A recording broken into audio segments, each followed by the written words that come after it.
Hi, this is Nathan Cavedo from the Merced County Office of Education, your host for this episode of Community Conversations, a weekly radio show brought to you by KYOS. Community Conversations features local people talking about education, government, and community activities and issues in Merced County. Merced County's news voice since 1936. News Talk 1480, KYOS, Merced.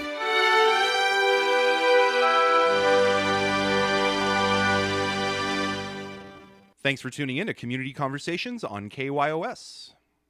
Our first guests this week are Melissa Kelly Ortega and Claudia Corchado, here to talk about building healthy communities and how it's helping students in Merced County. Ladies, thanks for joining us. Thank you for having us. So, Melissa, I've known you for a long time. You've worked on a lot of great things since I've known you. Let's talk about, first of all, what you do with building healthy communities. And then, Claudia, I want to hear from you right after that. Okay, thank you very much. My name is Melissa Kelly Ortega. I am the communications specialist with Building Healthy Communities here in Merced. Building Healthy Communities, as you may or may not know, is a 10-year initiative to really change the way Californians think about health. Health doesn't just happen in the doctor's office. Health happens in our neighborhoods, in our schools, with prevention, and it's much bigger than just getting health checkups or a snapshot of health when we go to the doctor. So it's really changing the way Californians think about health, and it's actually Building Healthy Communities is in 14 communities throughout California. Merced is one of those communities. We focus our efforts in changing policy and system in the Beechwood-Franklin area, South Merced, Planada, and La Grande. We have about 30 to 40 grantees, some large grantees such as CROP, which Claudia would talk about, and then we have smaller community grantees as well. So that's pretty much what I do as the communication specialist. It's to help get the word out about all the things you guys are doing. And the different activities that the different grantees are doing as well, and then also connect the grantees and hopefully move the work forward to change policies and systems. And Claudia, she mentioned an acronym here that I'm not familiar with. Which is CROP. CROP. And it stands for the Central California Regional Obesity Prevention Program. And so we are one of the 40 initiatives that Building Healthy Communities is working on. And of course, our specific work is focused around obesity prevention, specifically for children and their families. So you guys are here to talk about Zumba classes, which for folks who are unfamiliar, I saw one at Lights On After School. They had a demonstration out there, and that was a lot of fun to watch all these people doing Zumba. So Zumba classes at elementary schools. And I know the first one that we have going is in the Weaver School District at Farmdale School. Correct. And so that is one project. And so that project specifically, funded obviously with the California Endowment and then our other partner, which is Dignity Health. They gave us a grant, $25,000, to create these opportunities where folks can be physically active. So like Melissa mentioned, when we take a look at health, the whole initiative around Building Healthy Communities is really thinking outside the shot, right? So how do we prevent a child to, get type 2 diabetes at 6 years old, which is a true reality in our communities now. And we know that there's a lot of factors when we're dealing with obesity prevention, right? We have corner stores that really don't support healthy eating. It's a lot of fast food. It's a lot of cheap, unhealthy food. There's fast food restaurants where you can buy a whole meal for $3 and it's really unhealthy, right? So we're paying for the quick and cheap and easy food. But we're not burning those calories off because, again, the environment that we live in really doesn't support us being physically active. So even if we wanted to walk around our neighborhood, we don't have that safety where we can walk around because maybe there's gang violence in your neighborhood. There's been robberies, so you're afraid to leave the house. So the environment really isn't supporting physical activity opportunities. So one of the goals that we've been working with is how can our local schools help create environments where people can go and be physically active, children and their parents? So one of them is joint use. Schools are out at 3:30, 4 o'clock, and then they're closing the gate. So how do we get the schools to really be a part of this obesity prevention effort? So Farmdale School, Miss Moser out there, who was a great principal, and I have to just give her props. And, I hope every school had a Miss Moser because she just embraced this whole idea, embraces the community, and wants to see things happening during school and after school at Farmdale Elementary. So we started the project back in August with huge success. I mean, we anticipated people coming, but we really didn't anticipate almost 175 coming every Tuesday and Thursday for Zumba. Wow, Yeah. 175. And are these all students? These are our students and parents. So because we had so many young people, we started a kids, which is Zumbatomics, which is focused specifically to younger kids, right? Because when you do Zumba, there's some moves there that, So we started a little Zumba class. So we had about 40 kids doing Zumbatomics and still about 170 to 200 parents doing Zumba inside of the gymnasium every Tuesday and Thursday. And that's over at Farmdale in Weaver. And let me ask you this before we go much further. Since you do work on obesity prevention, can you give us some statistics or some information about Merced County and how obesity is affecting Merced County, especially with our younger generation? Yeah, and unfortunately, the rates of obesity continue to go up instead of going down. The county, Merced County's obesity rates right now, as of 2010, are 42.5 of our young kids under the age of 18 are considered to be overweight or obese, which is a huge number. Huge. Do you know where we rank compared to the rest of California? The whole state of California was like 41%. So, unfortunately, Merced County is always a little above the rest of, the state of California. And again, it really is because of the environment that we are living in. We can't go and play in our parks like we used to be able to play in the parks 25 years ago. We never have to deal with graffiti and, broken bottles on the floor and gangs and drugs and violence and all of these factors that really impact people's health. So you got this class started on Tuesdays and Thursdays out at Farmdale. Who teaches the class? So we subcontracted, like I mentioned, because of this grant that's really supporting the efforts, Dignity Health, we subcontracted Make It Happen, which is Eileen Vidales. She's a local business owner here. And so we subcontracted to her, and she provides the Zumba instructors, which is great because 3 of her instructors speak Spanish, and about 90% of the ladies and some men that are attending the classes, are Hispanic, low income, who can't afford to pay $45 at the gymnasium. And so it really created this unity.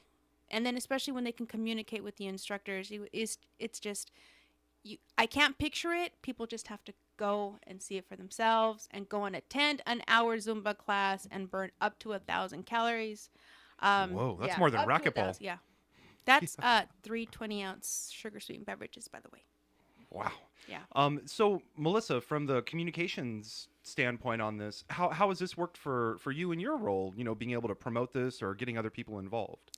Well, one thing that Building Healthy Communities is really about is empowering our residents, and especially with the focus on youth. So we've had some really great trainings with Dan and Teresa Hong with Ubiquicast, working with a couple of our young people, Tony Ramirez and Christian Hernandez. And they actually went to the kickoff that the Crop and Dignity Health and Make It Happen, the big Zumba at Farmdale, and videotaped just this wave of people doing Zumba along with the Zumbatonics outside with the kids. And Tony actually edited that and created a Zumba kickoff video that you can find on YouTube. And and he's just so jazzed about, both he and Christian are so jazzed about what they've learned and putting into practice what they've learned, and really kind of uplifting the story of our BHC partners, that they're now doing a lot of other things for us too. And so you've got this program going at Farmdale. What are plans for expansion or other parts of the county, other parts that Building Healthy Communities serve? So the great news is that, the whole joint use and allowing community to go in and utilize the facilities. I'm proud to say that we have not had any incident whatsoever at, since we've been running from August. And so this joint use is really starting to catch on, and we want that. Ideally, that's our whole goal. And so Planada is doing Zumba classes. They are offering Zumba classes out of their community center in Planada. And then Lee Grant High School has just recently started Zumba classes also at their gymnasium. So a lot more schools are seeing, we could really play a huge role in people's health by opening up their facilities for physical, safe environments at these areas, especially places like Banada and Le Grand. They don't have very many options to be physically active. They don't have gymnasiums. Again, they have environments that don't have sidewalks, don't have lights, they have loose dogs. It's a bigger issue too. And so when they open up this environment and create that safety where people can be physically active, it's a good thing. So we want these other places to be replicated. And so our next goal is hopefully Merced City Schools and something out in Beechwood, Franklin. So we have covered all of our BHC sites and more. And through the grant money or through how this is operated now, how long can it go while Building Healthy Communities is doing it? And then how can we find a sustainable model to keep this going forever? Right. So there is no fee to utilize the facility, and we know that sometimes that takes a big, huge chunk out of your budget. We have started conversations with sustainability with our community residents that are attending, and I mean they are willing to pay $5 every week or $10 a month, whatever they can afford, but they are adamant that they do not want this to stop, once the funding has lapse. And we see that the community really embracing this project and saying we want some more opportunity to be physically active. We just have one more minute here. For folks who are more interested in BHC or learning about these Zumba classes, anything that you guys do, can they go online or give you guys a call? Absolutely. They can find us on Facebook, BHC Merced. They can find us, they can look on bhcconnect.org, Twitter, and you can also give us a call at the office, 580-6067 or 756-3090 or 777-4323. Right, and we are all housed at United Way of Merced County, so you're welcome just to stop by there and that's over there on the corner of Main and N Street. Correct. Okay, and that's N as in Nancy. N as in Nancy. Almost sounds like M. Well, it's been great having you on. Great conversation, Melissa Kelly Ortega and Claudia Corchado with Building Healthy Communities. Thanks for joining us. Thank you so much. Merced County's news voice since 1936. News Talk 1480, KYOS, Merced.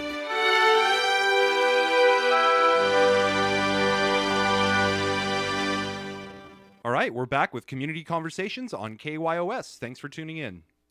Our next guest is Merced County Superintendent of Schools, Dr. Stephen E. Gomes, here to talk about the MCOE Foundation and some great things that it's doing for the community. Dr. Gomes, thanks for joining us. Thank you, Nathan. So the MCOE Foundation, newly formed, well, somewhat new. It's been together for just over a year here. Correct. And it focuses on visual and performing arts here in Merced County. And gosh, you guys have done a lot of great stuff.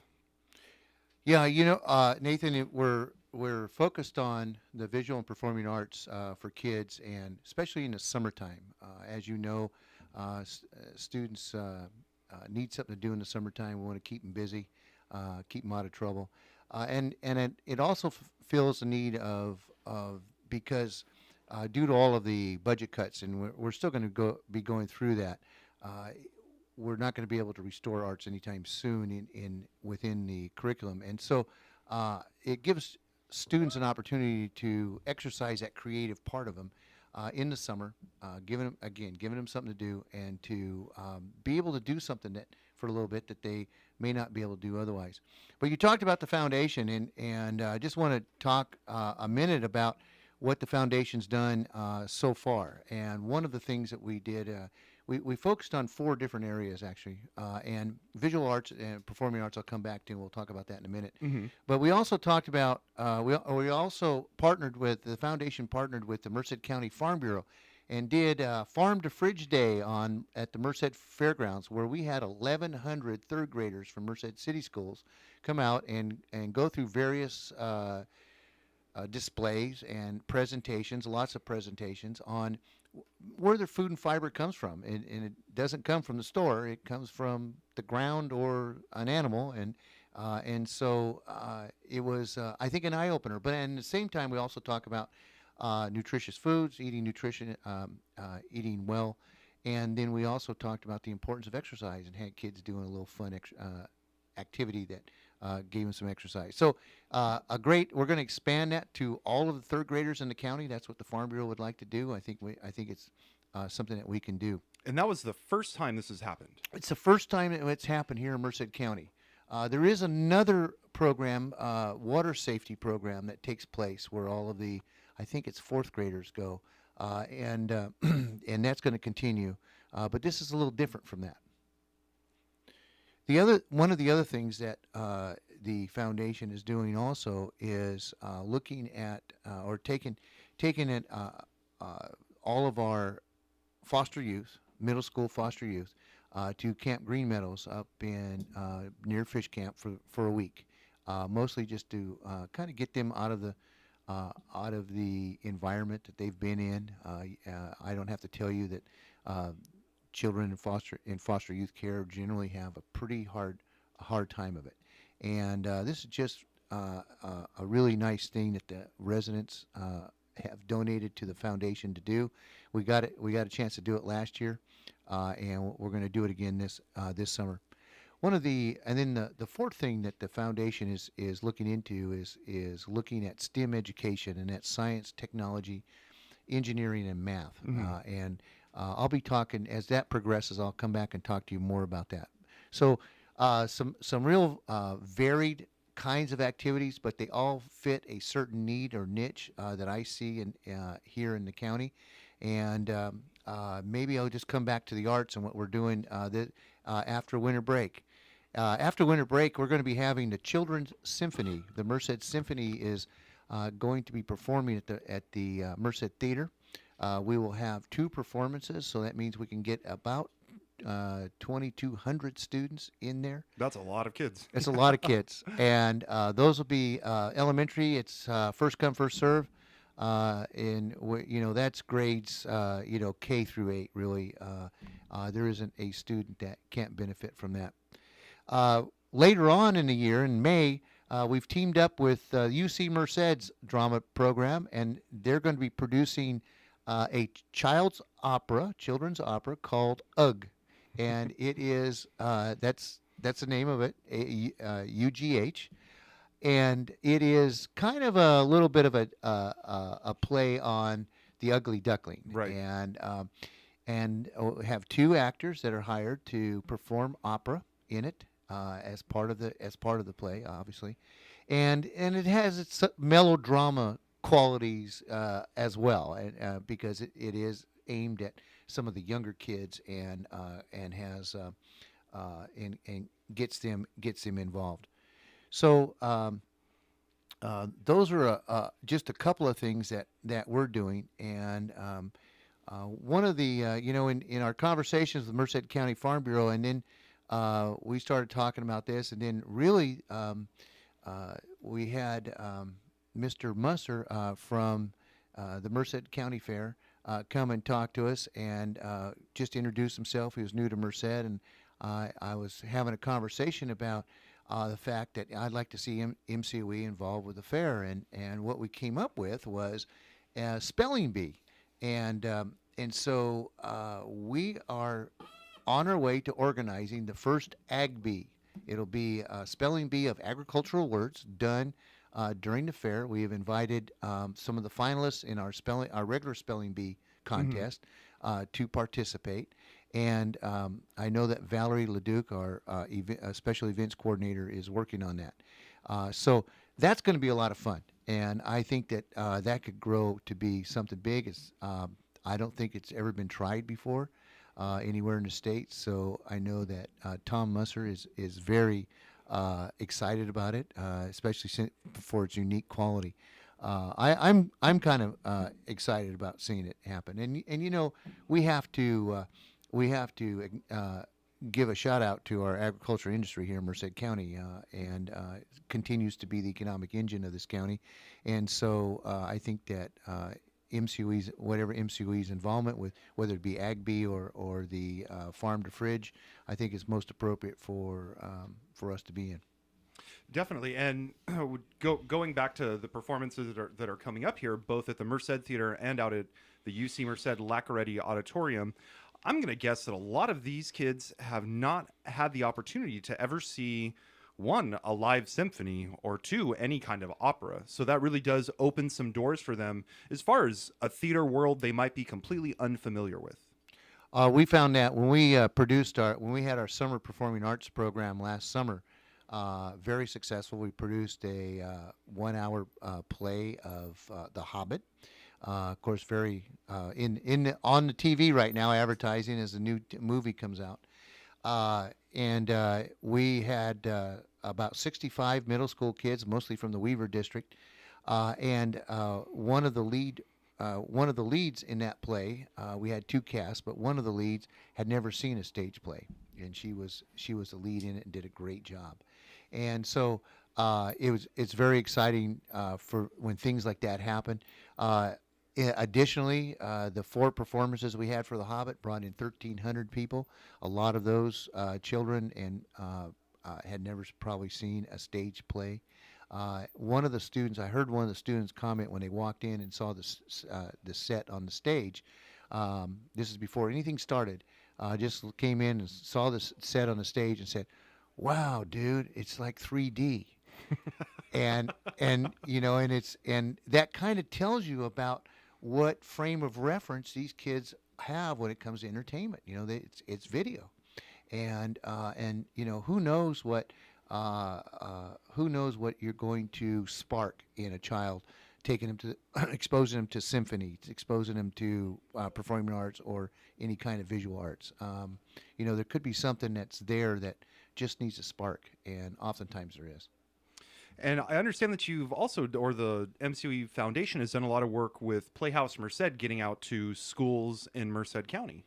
Playhouse Merced came to us after we had produced The Hobbit and wanted to partner with us as well. And during that discussion, discovered that they would go out and do vignettes, performances at elementary schools. And so I put the word out to the superintendents, and I paid for half, and the districts paid for half.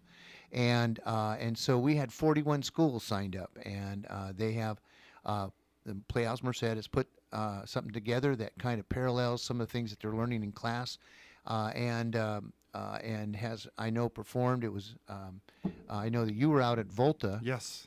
You found out where Volta was. Yes, and I probably wouldn't have gone to that school otherwise. Very rural school, and the performance, The Science of Color, was directed toward their 3rd and 4th grade science curriculum. Taught them about exactly how color works, about how mythologically, thousands of years ago, people thought color worked, and how it really does work. So the kids were very involved. It was very interactive, great performance. So the MCOE Foundation, if folks are interested in becoming a part of this, or, donating toward the foundation to bring more performing and visual arts to Merced County, how could they do that? Well, not only visual arts, but also, of course, all of the agricultural exposure that we're giving students, and along with STEM education. We're going to be going in that direction as well. And of course, if, for $250, they can sponsor a foster youth to camp. And but to get a hold of us, it's easy. You can call 381-6601. Or for those of you that do email, and you can email Lee Lohr. She is really kind of running, doing the executive director part for me on this foundation, and her email is llor@mcoe.org.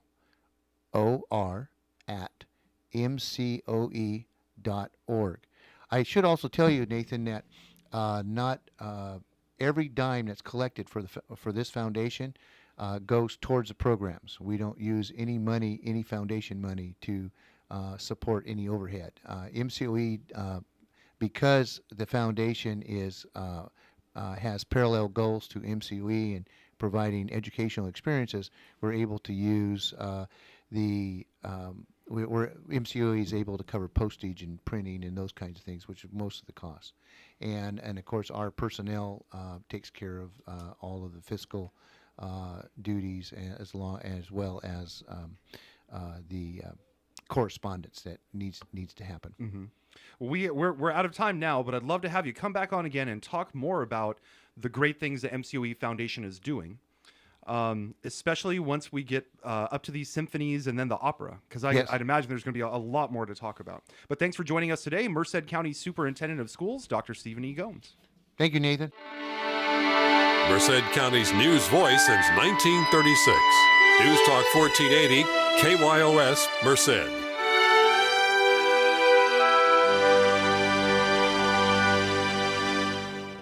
We're back with Community Conversations on KYOS. Thanks for tuning in. Our next guests are Octavio Valencia and Linda Cervantes Hoskins with the Nuevo Latino Rotary Club, which is in the process of forming. Thanks for joining us. Thank you for having us. Thank you, Nathan. So let's see here. Octavio, I'm looking at some of my notes here. You are the president-elect, and Linda, you are the secretary-elect for this new organization. And the first question I'll ask for Octavio is, who came up with this idea for the Nuevo Latino Rotary Club, and what are some of your goals? Well, it was a guy by the name of Salvador Wally and his brother Jose. They're out of Winton. And basically, for what they tell me, they just wanted to be able to do some good for the community. They noticed some deficiencies, some disparities in our communities, and they didn't find anybody that they felt was doing what needed to be done to take care of these issues. So they contacted Dr. David Austin and asked for his help in trying to put this group together. And that's how we got invited through the Hispanic Chamber. And we started meeting. We meet about every 2 weeks. And basically what we do, what we want to do is just improve the conditions, especially of our youngsters in the community. And when you say in the community, do you mean specific to the Winton area? We are going to start in Winton. And once we get that group going and strong, my personal idea is to come here to Merced, since I live here in Merced. Linda lives here in Merced also, and start a new group and just grow this as big as we can. I grew up in Atwater, so I understand some of the difficulties Winton has and just kind of the logistics of the town and some of the disparities. So I applaud you guys for starting this there. Let me ask you this. You had said before we started the interview that the group is not completely formed yet. How far are you in the process? Well, we have named the officers. I can probably have Linda here tell you about that. Yes, and we're our next step is to file an application for to be recognized as a formal organization, and then of course all the steps that we need to take as far as Establishing bylaws, Correct, and correct. kind of some of the logistics for starting any organization, right? and eventually become a 501c3 organization also. Yes, and I would like to read our mission and our vision. I think that's very important Go ahead. because that will let the listeners know what we're trying to accomplish. So basically, the mission of the Nuevo Latino Rotary will focus on leading civic engagement efforts in our community, working hand in hand with volunteers on solving the issues that burden the future and well-being of Hispanics. We will take special care of our youth, providing them with greater and more challenging academic opportunities, as well as exposure to the arts, music, sports, so as to provide for them a road that may lead them to achieve their highest potential. And looking through some of the other notes that I have here, it seems that the four-way test, Rotary's four-way test, is a pretty important part of it. And can you talk about that a little bit?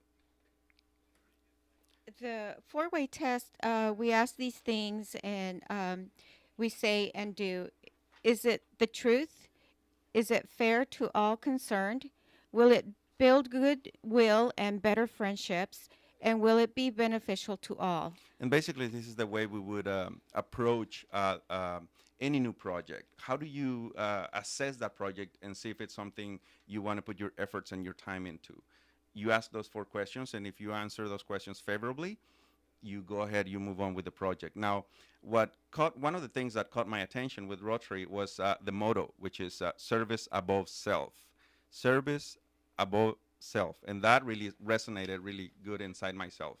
I had the experience of being involved in a Rotary Club back in Mexico, in Morelia, Michoacan, through my dad. My father is a member there.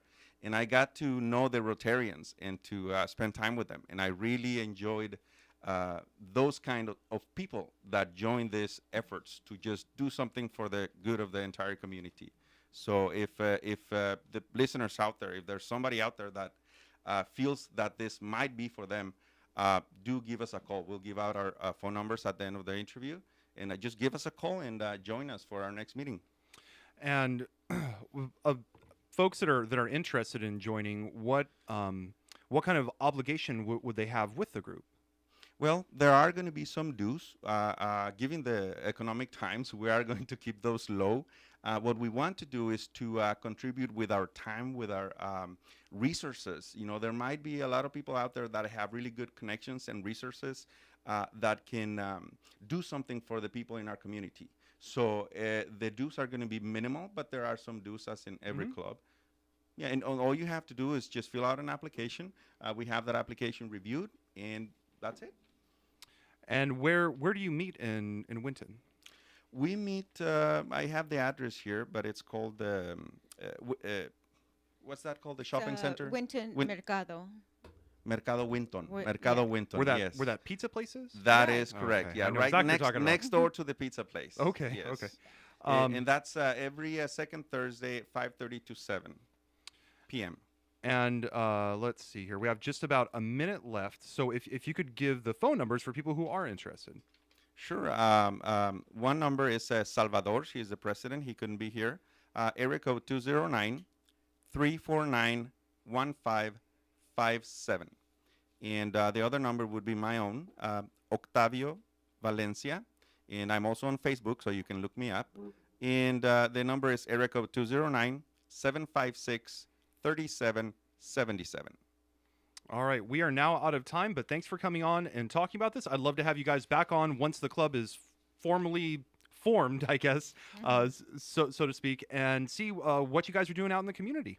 Thank you very much, Nathan. Great. Thank you. Octavio Valencia and Linda Cervantes Hoskins with the Nuevo Latino Rotary Club. Thanks for joining us. Thank you. Thank you. Merced County's news voice since 1936. News Talk 1480, KYOS, Merced.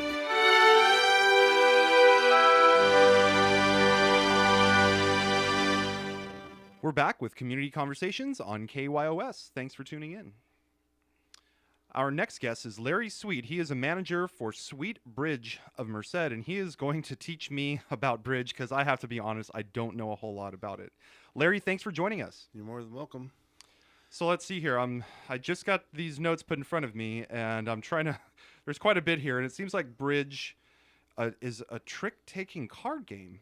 That is correct. Bridge goes way back many, many years. It started out basically as whist in England and got commercialized, and they call it bridge. And it's different, a little bit different game, a little bit different rules. Mm-hmm. But bridge, as we play it, which is called duplicate bridge, is the same as party bridge. You know, same idea, same bidding, same play of the cards.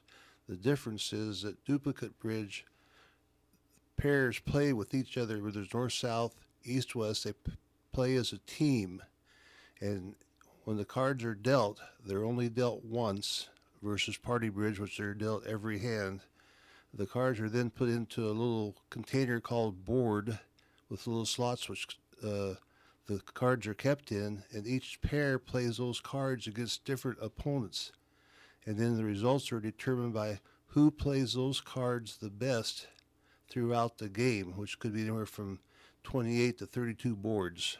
Whoa. Yeah. So then, and how long does a board typically take? About 25 minutes, or excuse me, a board will actually take about 10 minutes. And to play a set, you usually play 4 or 5 as a group, and that plays anywhere from 25 to 30 minutes in a group. So, Okay. And how often do you guys meet? we have games Monday and Friday at the Area Agency on Agencies building at 851 West 23rd Street. It's the corner of P and 23rd. Mm-hmm. And we meet Wednesday night at the Emirates building, which is at the corner of R and Donna. Oh, okay. The Wednesday night game starts at 7. The Monday, Friday games start at 12:15. It usually takes about 3 hours roughly to play a session. Wow. That's That's a commitment right there. No, it's an afternoon. It's like going bowling or anything else. Uh-huh. And how long have you been playing? I started in 1975. So do you win a lot of them? I'm sorry. Do you win a lot of them? Well, I do my fair share. I get lucky every once in a while. And about how many folks do you get to come out to these events? Our group is dwindling. Unfortunately, bridge is kind of a dying game. Young kids don't play it too often, but right now we're getting anywhere from 6 to 8 tables. 6 to 8 tables. Yeah. And how many people at each table? There's 4. So each Okay. table has you set down, you're going to set a direction, north, south, or east, west. So you and your partner would be, like if you were my partner now, we'd be setting east, west. These 2 people here would be north, south. Man, I'll tell you what. Because of I the way our lost you. freeway goes in Merced, I always get confused at which Yeah. direction is So, which. yeah, But it's you're- it's just an identification. You may come in and sit down, and you may be sideways to north or so. It's just identification purposes only. And are there large tournaments for bridge? Yes, there are. In fact, they just had one in San Francisco the end of the week or so ago. It was called the North American Bridge Conference. They probably had like 1,200 tables. Wow. Yeah. Do you ever attend any of those big ones? We do. We've attended a national one in Reno a couple of years ago, but in this area, there's a big tournament in Monterey in January. Then there's another one in Sacramento in May, and one in Santa Clara is in September. Those are the 3 big ones around here. And you said you went to the one in Reno. Yeah. How did you fare there? We did well. Not great, but we did well for the size of the team. And one thing, when you go into a tournament like that or any of these big tournaments, you play against some of the best in the country. So it's like you and I pairing up in golf and playing Tiger Woods and Phil Mickelson scratch. So you may not do too well at times, but you may do okay. Yeah, if I could compete against them at all, I would be so proud of myself.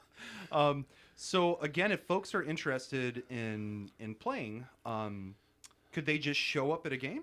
They could just show up. We would accept that, but it'd be better if they would call in advance. If they by themselves, we would get them a partner or try to get them a partner. But if they have somebody that they play with and show up as a pair, that would be quite nice. And who would they call? They would call Vicky. We have a website. It's called Sweet Bridge. And if you just go onto a search engine and key in Sweet Bridge or Merced Bridge, you'll hit her website, and it has the phone number and addresses and times of the game. And there's other information, but the number to call would be, it's an Atwater number, 358-0060. And folks that are interested in playing, if they were to come out to one of the games, do they need to bring anything? No. No. You guys have all the equipment there. Yeah, everything's, we have snacks, coffee, refreshments, and so forth. So they just show up to play, and if they come by themselves, we'll try to arrange a partnership for them. If the only thing on this one, normally you don't have to know how to play bridge. I'm not running a beginner's game where I give lessons or anything. So we would expect them to know, spades, hearts, clubs, and diamonds, and that type of thing. Right, how it goes. Well, I've definitely learned a little bit here today. So we're just about out of time. Anything else you'd like to add, Larry? Not that I know of, except if you like a challenging 3 hours or you like competition, bridge is really a fun game. And for the older people, everybody now is stressing memory and mind games that keeps your mind fresh and young. Bridge is a very good game for that. Well, there we go. Well, thanks so much for joining us, Larry Sweet, one of the managers for Sweet Bridge of Merced. Merced County's news voice since 1936. News Talk 1480, KYOS, Merced.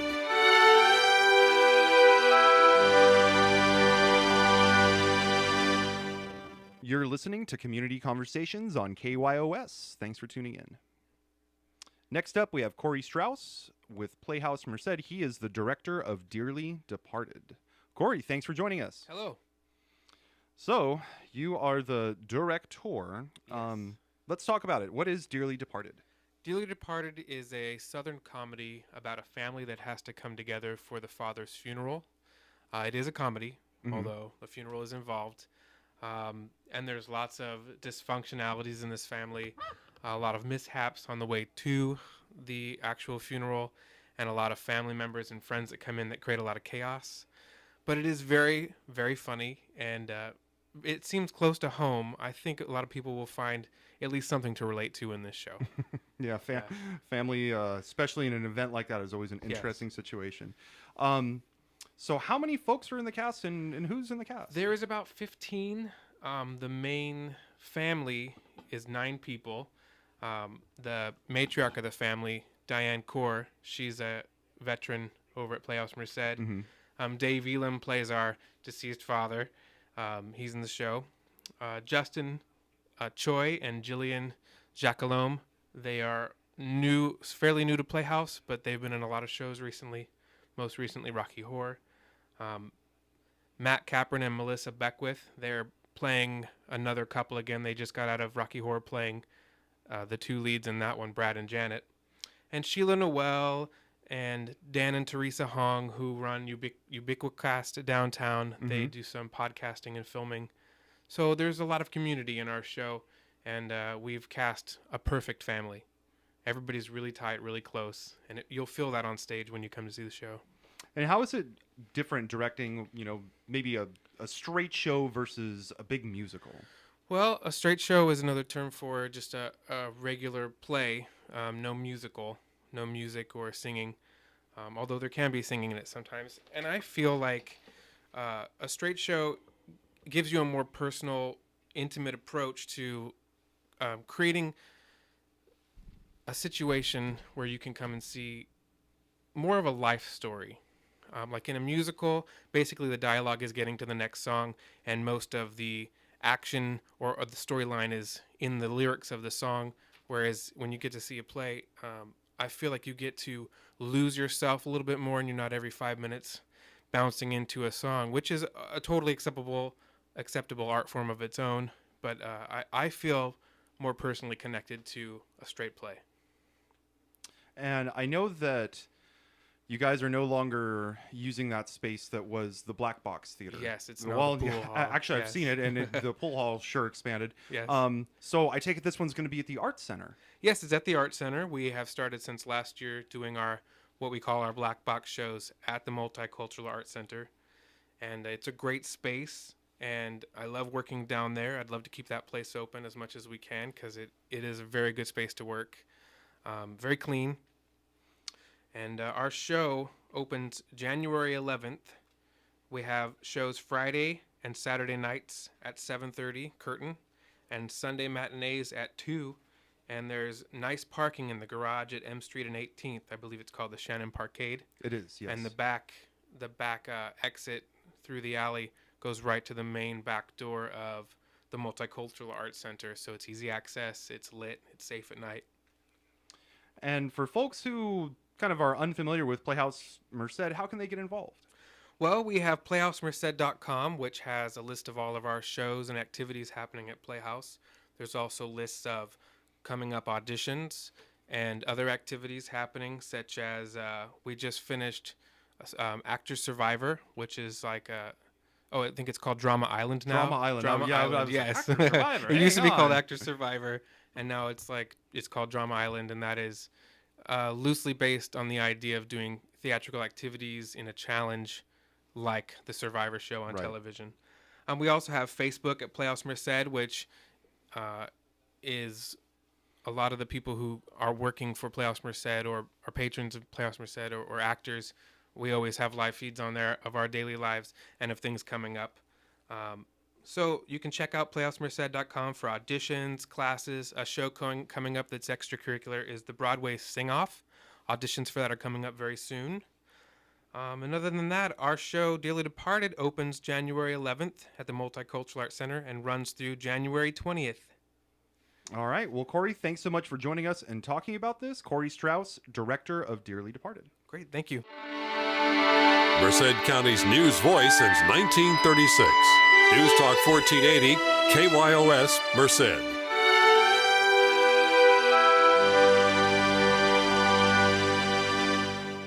You're listening to Community Conversations on KYOS. Thanks for tuning in. Next up, we have Wayne King from the Kiwanis Club of Greater Merced. Wayne, thanks for joining us. Thanks for having me. So I know the Kiwanis Club of Greater Merced is the club that operates Kittyland. Can you tell us about that?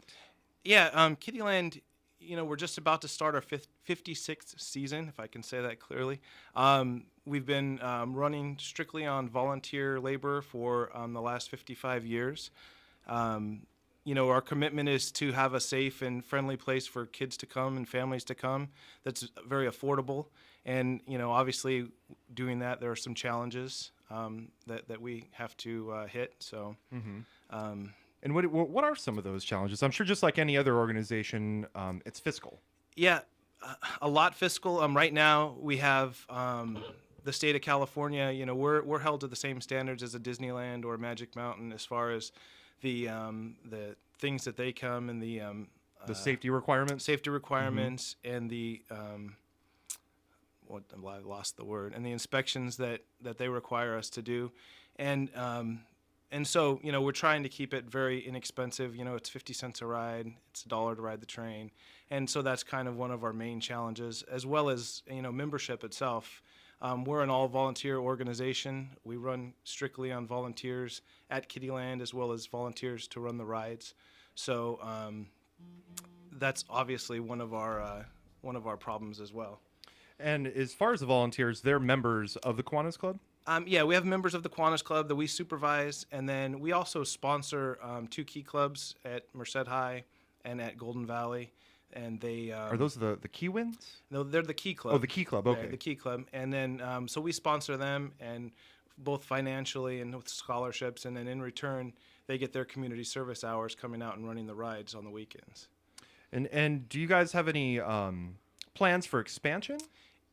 Yeah, well, right now we're really looking at a couple of different things. We have a sponsorship program that we started last year that was very successful. We started with several different levels of sponsorships, from a ride sponsorship of $1,000 to even just down to $100 sponsorship, and that's kind of allowed us to take care of some of the fiscal things that we've had to deal with. We're trying to grow that a little bit this year. Last year we had some time constraints and we didn't get out to enough businesses, so we're trying to grow that this year. That's one of the purposes of me being here. And then also we're really, really trying to grow our membership. It's kind of an older organization, and I think there's a kind of a generation that missed the community service in there. So we're looking for, some young, energetic people maybe to come join our club and join what we're doing so we can continue for another 56 years. And if folks are interested in that, how can they get in touch with the club or with you? They can email me at kittyland.merced@att.net, or they can call me at 209-617-3371. And we have meetings every Monday at the Elks Club, and at noon, they're lunch meetings. And I'd love if anyone interested can come out to one of our meetings and see what we're all about. All right. Well, thanks so much for joining us and talking about Kittyland, which is definitely a treasure over there in Applegate Park. Yeah, definitely. I mean, we have a lot of nostalgia. I mean, people have been in the area. Everyone loves Kittyland, and definitely we could use the community's help to keep it going for sure. All right. Well, thanks so much, Wayne King from the Kiwanis Club of Greater Merced. Merced County's news voice since 1936. News Talk 1480, KYOS, Merced.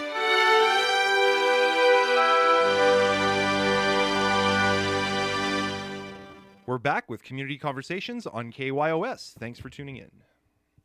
Our final guest this week is Supervisor for District 1 here in Merced County, John Pedroso, here to talk about the upcoming community town hall meetings at various places throughout the county. Supervisor, thanks for joining us. My pleasure to be here.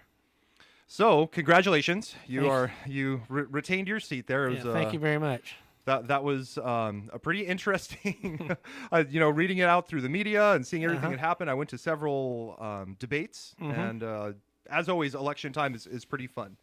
Yeah, it's glad to be over with, and I'm just happy to retain my job. I said all along that I wouldn't do this job if I didn't love doing this job, but I really enjoy doing it, and looking forward to the next 4 years. Yeah, as are we. So I understand you have some upcoming town hall meetings here, Mm-hmm. and the district you serve. When I looked at it on a map, I was kind of surprised at the way that it sort of went through. Let's see, it goes through LeGrand, Planada, South Merced, and then up to Livingston. Yes, you're right. Um, And we have El Nido and Plainsburg, and that's fit in there too. Another El Nido is unincorporated, and Right. smaller community, but still part of my district. so what? Obviously, it's a town hall meeting, so you Mm-hmm. want people to come and talk about issues in their community. Well, let me explain how we do this. I started doing this when I first got elected in 2004, and we've done them ever since. So this will be the ninth one that we've done. But what I do is I invite department heads or their representatives from throughout the county.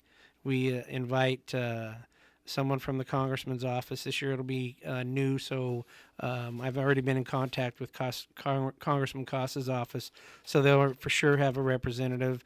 Senator Cannell has already contacted me, and also our new Assemblyman Adam Gray. I've already contacted those. So I try to get everybody that's involved here in Merced County, whether it's at the county level or the state or the federal. Fed. So because what I've really tried to do, Nathan, over the years is let the people see who works for them, and if they have a question directly at that department, they can go directly to the source.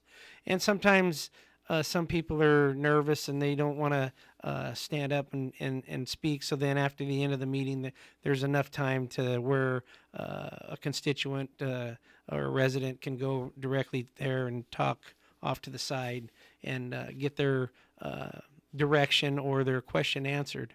And it can go anywhere from fire issues to dog issues to your assessed value on your home or any of that. But that's what we try to do. And the people, we work for the people of Merced County, and I just think this is a good way of reaching out to people. So I it's something that I started and I want to continue to do. And we go through a swing. And we rotate every year where we're going to start. This year, we're going to start in LeGrand on January 31st. And where will that be held? That'll be at the community hall in LeGrand, right off of LeGrand Road. And we start them at 6:30 in the evening. So it'll be January 31st on Thursday. If you want, I can run through when we're going to have them. Yeah. So LeGrand is January 31st at Legion Hall. It starts at 6:30. They all start at 6:30. Then we come back on February 7th at Planada Community Hall. And then we go to Livingston February 21st, and that's at City Chambers. And finish up in South Merced on February 28th at the Sacred Heart Church Hall on 13th Street. And we kind of break, like in South Merced, sometimes we have it at the Boys and Girls Club. Sometimes we have it at Tenaya Middle School. I was at a MOP meeting this past summer, and they had it at Sacred Heart Hall, and I just figure, we mix it up a little bit, and this is what I tell, because you never know what kind of attendance you're going to get. So sometimes you'll get, just for an example, Planada, you'll get a bunch of people there to show up, and then sometimes in South Merced you don't get that many people. But if you can help one person, you feel that you've accomplished your job, and that's what I try to do. And just so people, even if they have questions for myself as a supervisor, or usually in South Merced I have Supervisor Walsh go because he represents some of Merced City, and then with my son being on the city council, I usually try to get him to come over there, and so it's more of a county thing, but it's for information so people can at least get a sense of who's doing the work for them, or at least working for the county.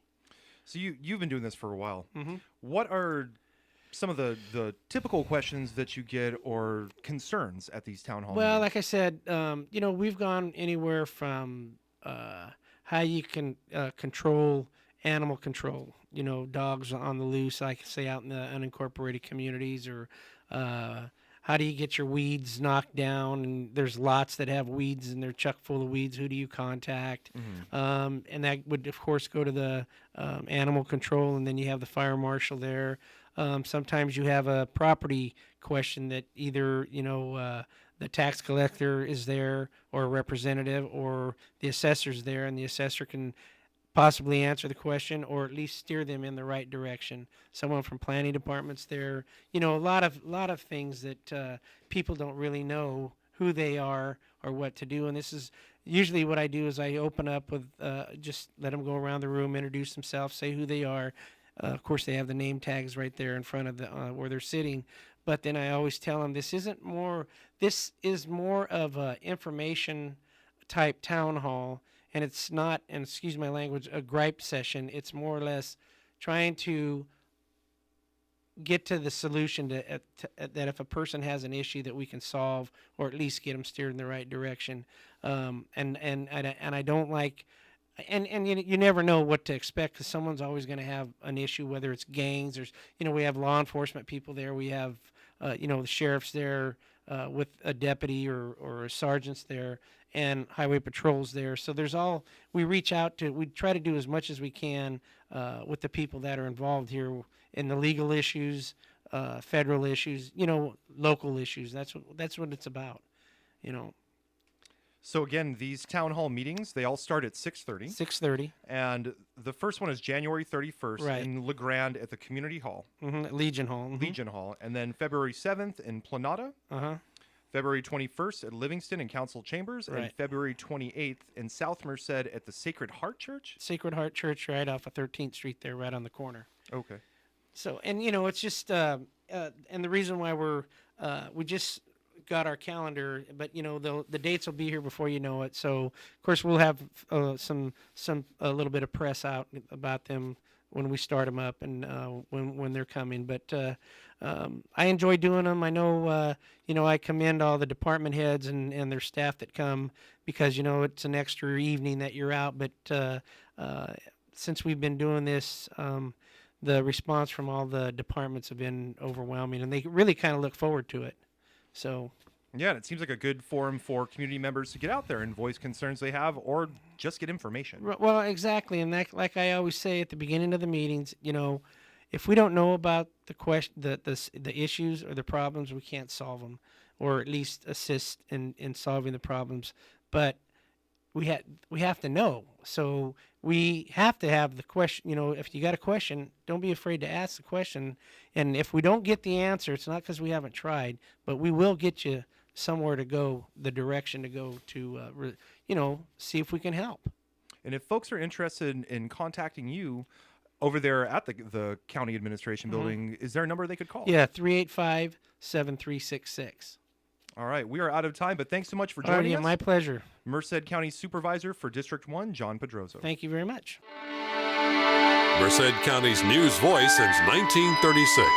News Talk 1480, KYOS, Merced.